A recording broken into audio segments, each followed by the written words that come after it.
This Daf Yomi Yerushalmi Yoma in the Art Scholars edition. We're on Daf Mendal, right at the top. I want to say again the first Gemara because I want to tell you nice shot from the Mechel Hamayim brought down by the Ofer Yerushalayim, and in the Vilna that's Lamed Dal Amalav, the first line of the Mishnah. Rabbi Chia, the second line of the Mishnah. Rabbi Chia by Yosef. So Rabbi Chia by Yosef says Mechel Hamayim. He was from Bavel. And he says that which is said in the Mishnah, Kevish Osin Lomne Bavlim Shom Yitoshim B'Sarav An Lo Tov V'Tzei. That was really, he's the one who says, Alexandrian are you? They're Alexandrians. And he says the way to read is like this. Not like we say yesterday, how long are you going to say that? Alexander saying, how long are you going to leave the Averos by us Yerushalayim, get this goat out? But rather, Alexandrians are you? The Alexandrian ones who would say this Tov say in the Mishnah. Rabbi Chia then complains. I must say too, when attempt to limit Chabon, are you going to always say that the bad things were done by us, the Babylonians? It wasn't us, it was the Alexandrians. Don't complain us, the Babylonians. It's a nice shot. Okay, now the next Gemara, I was Mekatzer in the Mishnah yesterday. I should have read you a Pnei Moshe in order to understand Shita Ray Meir. And here's a nice picture in the Machzor Mikdash. You have the people waiting. He's also part of this group, which is waiting. And the guy throwing the Selo Zaza off the tzuk is way up here. He's 2,000 amos away. Because according to Ray Meir, who's the author of our Mishnah, the last sukkah was 4,000 amos away from the tzuk. Okay, it wasn't two, and therefore they would only go up a meal out, and then he would go additional meal. Let's see that last Pnei Moshe in the Mishnah. Last Pnei Moshe says that it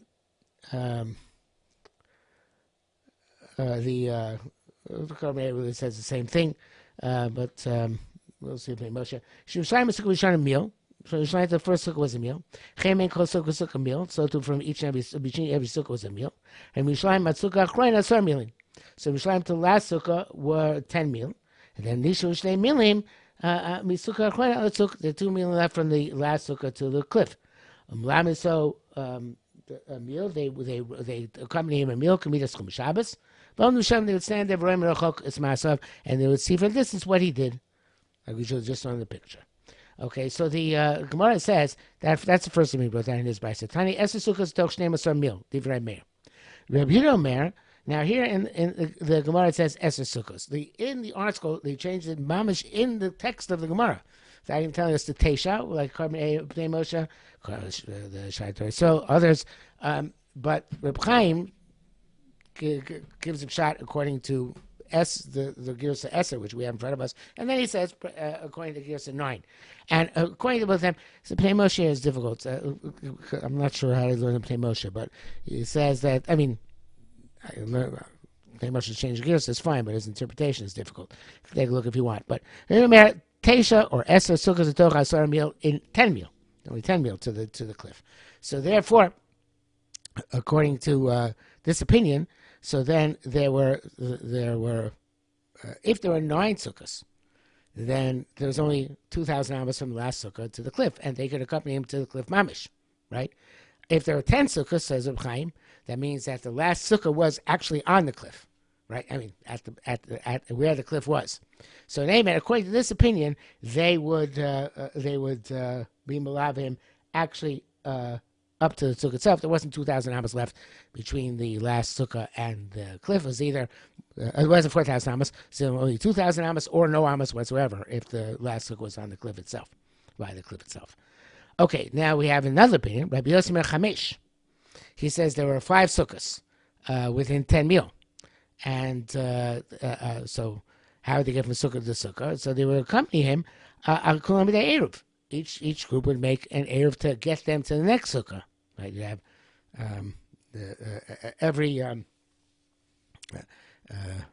every 2 mil there was a sukkah, and each group would go make an eruv tchumen halfway there and take him to get the next sukkah, and the next group would make an eruv tchumen halfway there and take the next sukkah, and so on and so forth.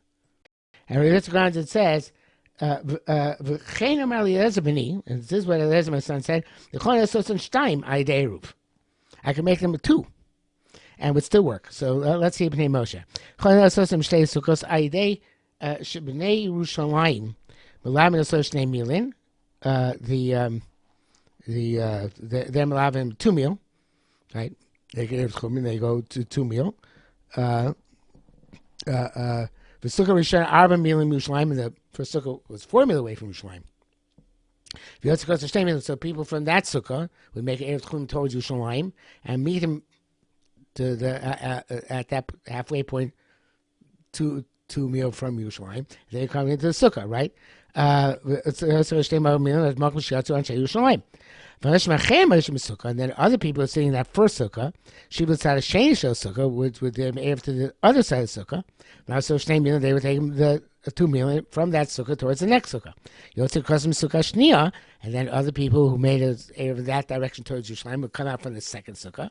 So it's the Ches Mil Yerushalayim, which is 8 meal from Yerushalayim, right? Shnei Mil, they come back to 2 meal to meet him at the halfway point. And other people who were in that second Sukkah were taking the additional 2 meal to the Sukkah. So they're buying Erev Chumin.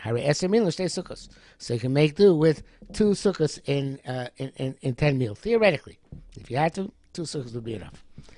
Okay, at each sukkah, they would say, says Gemara, Omer lo hare mazon hare mayim. Here's food and here's water. Liapas is kocha, in order to fortify his strength. Lama, why? Shein yetzer toiv elu davar shu asulo. The Yitzhar only desires that which is forbidden to it. Right? It says,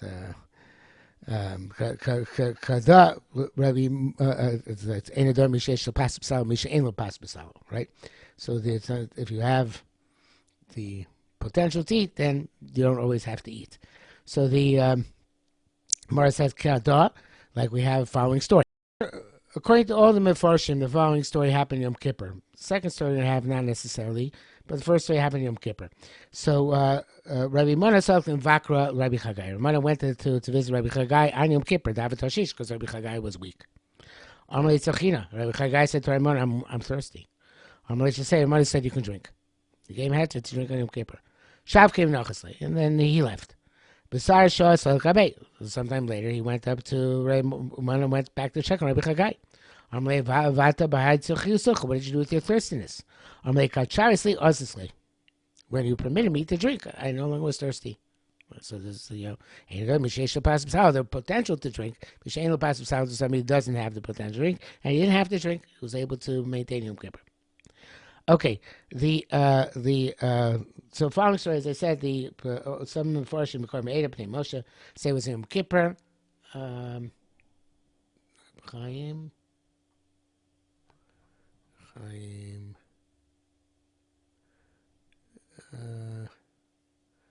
No, he doesn't commit.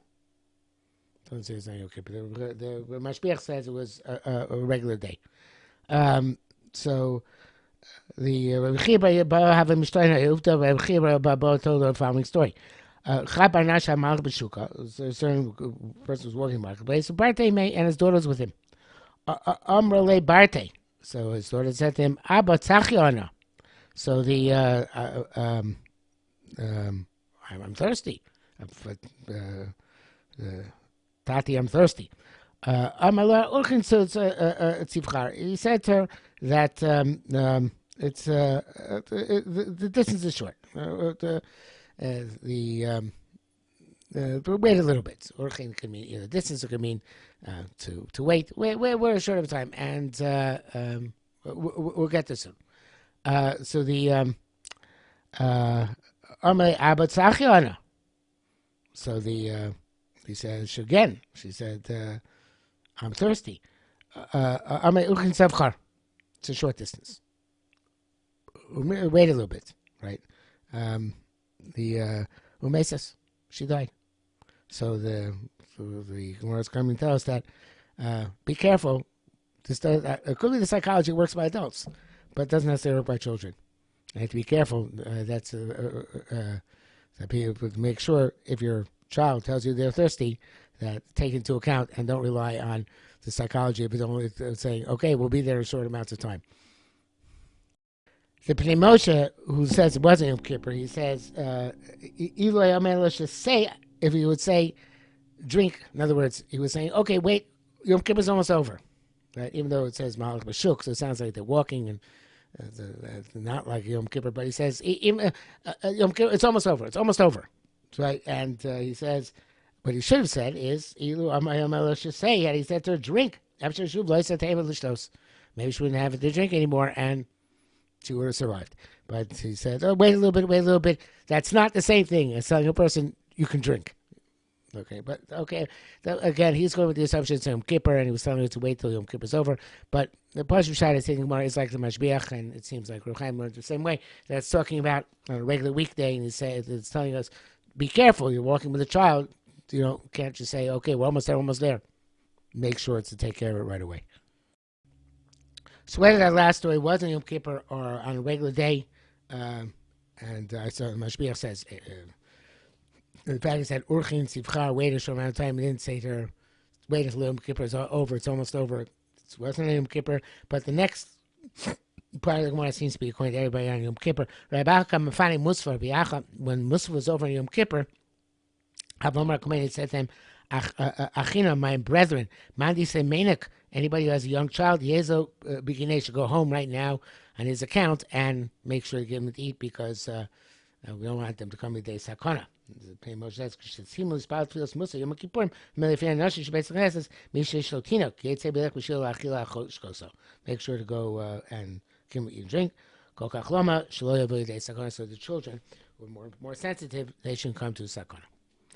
Okay, halacha hey. Osa. What would the Ish Iti do when he got to the Tzuk? Chalak Lashon shows the Horesi divide up the red thread, the red string. Chetzu Kosher Basela half of it tied to the rock. The Chetzu Kosher and Kanam half of it tied between its horns. The Dochel Achrav and he pushed the goat backwards. Mizgag V'Yered and rolled down the mountain, below the cliff. Leah Magil Machtisar wouldn't get to half down the mountain. Actually, Nase Varm before it became disintegrated into independent limbs. So then he would come and sit underneath the last sukkah until nightfall. From what point? At what point does the ish iti start being Matayim Begadim? That he's as the brings down the pasuk, pretty much as well. Like it says, "I'm shalech es So what point does it become time between the time Begadim? Mishiyatzim Chometz Yerushalayim. From the time he leaves the walls of Yerushalayim. From the time that he pushes the animal off of the cliff. Okay, so Gemara says earlier in history, they would tie the string on their in their windows. Each individual would tie a string in his window. And some of them would turn white. Some of them would literally means turn red, but as the says, wouldn't turn white. Inami, or else Mishahiyu Avanosa Merubin, somebody had really a lot of sins, then it would get even more red, which was really embarrassing. So it was a miraculous occurrence, but they were embarrassed. So it didn't happen for everybody to turn white. So they just tied it at for Am Yisrael at the opening of the Heichal. Sometimes it would be white, and sometimes it would be red. Sometimes it was even more red. So they started. It was too embarrassing. They tied it at the stone, and so it was a distance from Yerushalayim, and wouldn't be as embarrassing if it didn't turn white.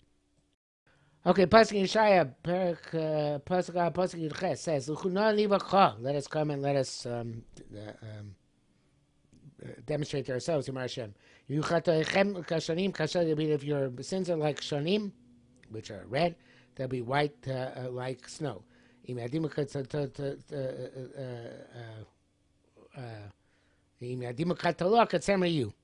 be red like a worm. They become like wool. So, we say Tolas Shani. So both seem to be red.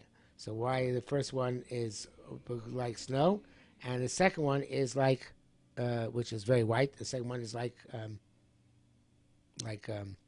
wool, which is not as white. So the Gemara says, that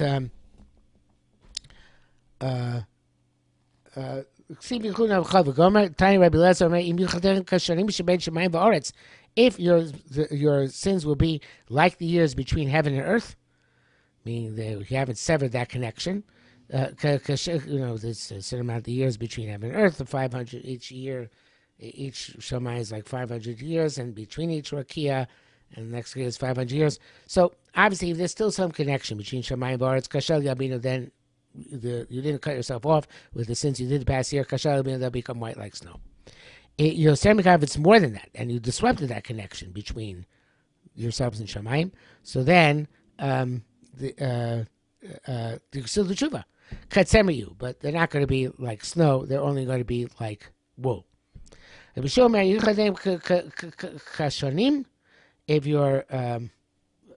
aver is going to be like the shanim, which are shnei avos, right? There's the Korbanei says shame tafku beis, 502 years, right? The same amount as Or Haman and Baruch Mordechai.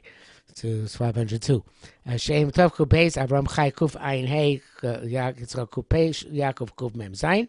Then they're going to become Kashel Yabinu. In Yadimu Ketala, if they're not going to be, they're going to be more than that, and they're red like the worm. Katzemayu, then they're only going to become white like wool. So you look at Pnei Moshe here. It says that.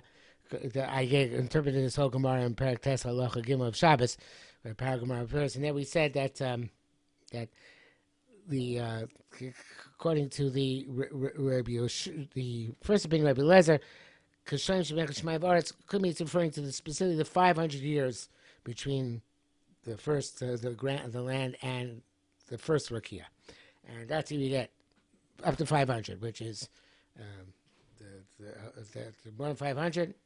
Then it's no good. And he is saying that he's adding 2 years. He's saying that no, there's even if you go too far, there's a schus avos which still connects you back to back. If you went beyond that, so then you can't you can't. It's only you can't get back to snow. You can only get to wool. It could be you can darshan when you get to Purim. The connection to Or Haman and Baruch Mordechai as well.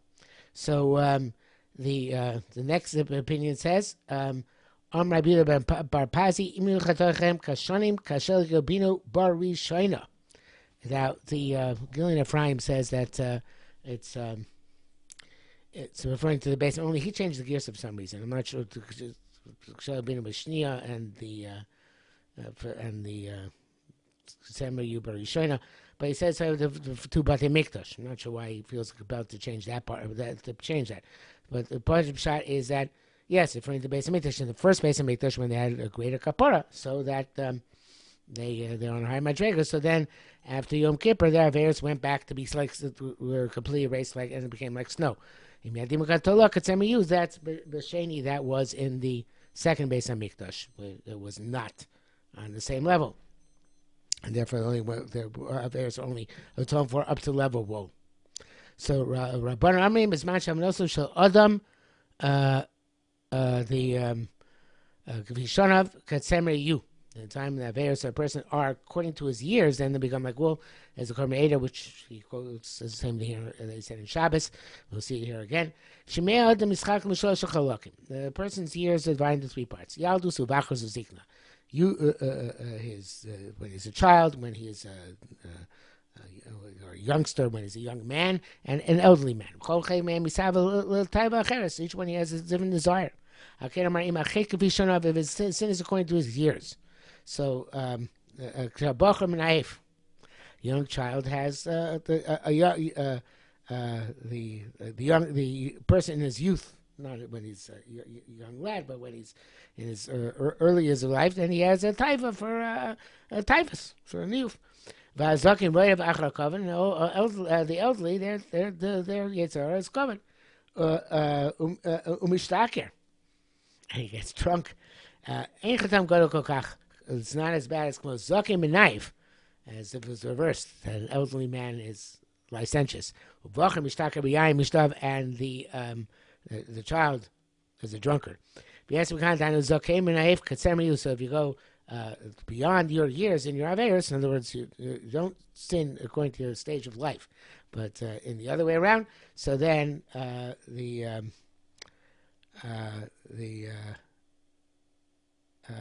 it's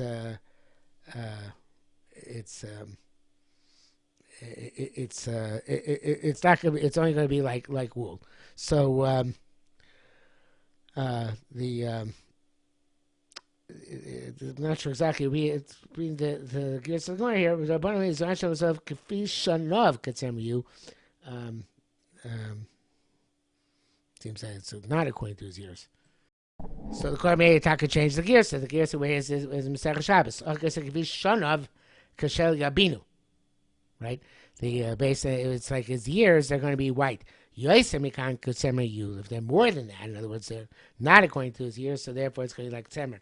So that's the attack of the gears there in the Second Shabbos.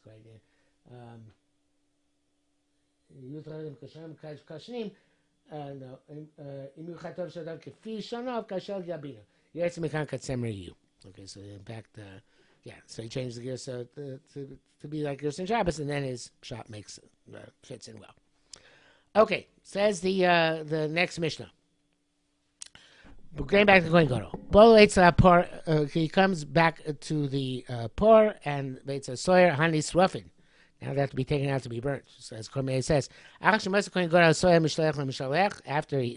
Ishiti has the soyer mishlech, he's taking that to the tzuk. So in the meantime, Kohen Gadol goes back to the por besoyer hamdim l'soyer which have to be burnt.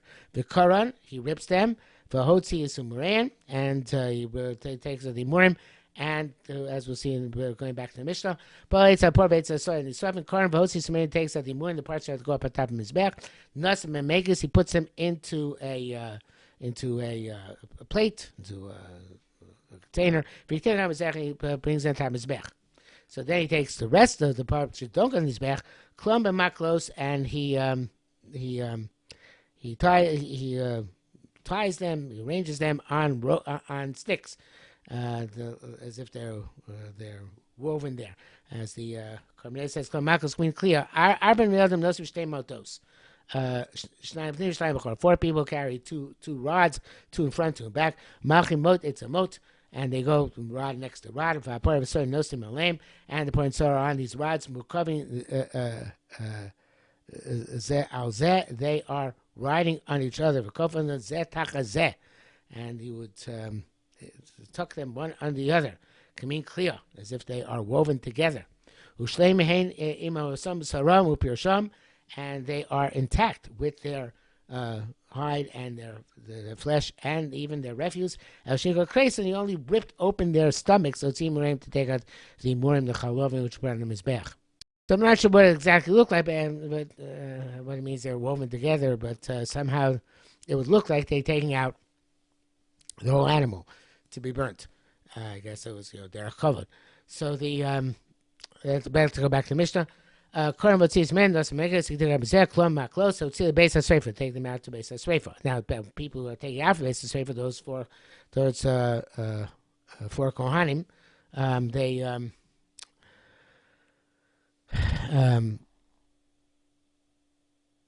with the where they're matam begodim when they take out the burn from where they're matam begodim. May masay matam begodim. So similar to Machlos and the previous mission about the ish iti. According to Tanakama, once they left the wall of the Azara. Once they ignited the fire in the majority of the bodies which they were burning. Okay. So now the Gemara says, Bolo Eitzel Poro. He came to his cow, Chule, as a quote from the Mishnah. Anatinan, with the way we learned it, is Bolo Eitzel Hapor Eitzel Soy Nisrafin. It sounds in the Mishnah. He came to,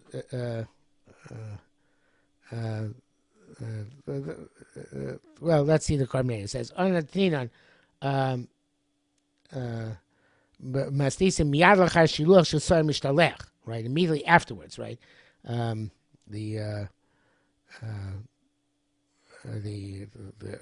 like our Mishnah says, right? It's immediately after he sent away Yisrael Mishlech. That's one version. That's our version, right? Istani Tani. But there are those who say that no, that first he would go to read the Avodas Hayoim, and then afterwards he would say that he would do the Kliya, this arrangement for the going out to be burned, right? Istani Tani both going to go to the cross, right? Amar Achin, Achin said Kram Mitzrayim Mas Nisan. The pasuk seems to go like our Mishnah. It says. It says that the person who's the ishiti has to wash his clothes. They come to me. Maxi basrei. What does it say immediately afterwards? So there's a juxtaposition there. One is pasuk chavav, one is pasuk chav zayin. Then immediately afterwards, it's parchadas sirchatas shovas and chaber bakodesh yotzia michutz machane v'sor reiches or so mes pirsham. Okay, so that's immediately thereafter, right? Amar Rabbi said, "Afilu kahen the Tanina Tanya Barya Asio." Can even go like that opinion, which is said in that external brisa. So what about the juxtaposition in the psukim? So he says that's not a raya. It's kanash shesog mitver to tziporin. So a person going from tver to tziporin. So even though he's not going to get to Tzipora for a while, even while he's still in Tveria. I mean, he's sitting in Tzipori. In other words, next major stop on the road. He's as if he's already there. So it's supposed to go to the next major step, even though there's an interim step in the middle where the Kriya, which is kind of like the road between to Tveria and Tzipori. Like the Korbanei says,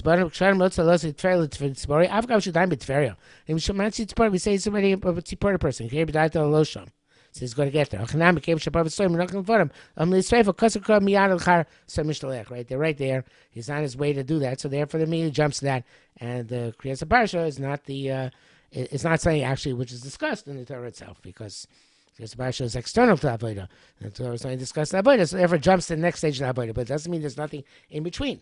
It's like we're ignoring the road between Tveria and Tzipori, saying the person of Tzipori, even though he's in Tveria here too, is already talking about part of the story of stuff, which is the next part of the Avodah, even though there's an interim stage of the Kriyas Parsha. That's not part and parcel of the discussion of the Psukim. Okay, there are other interpretations. Reb Chaim says a very different interpretation, but we'll go with that, and we'll up to the next moment, so we'll stop here for today.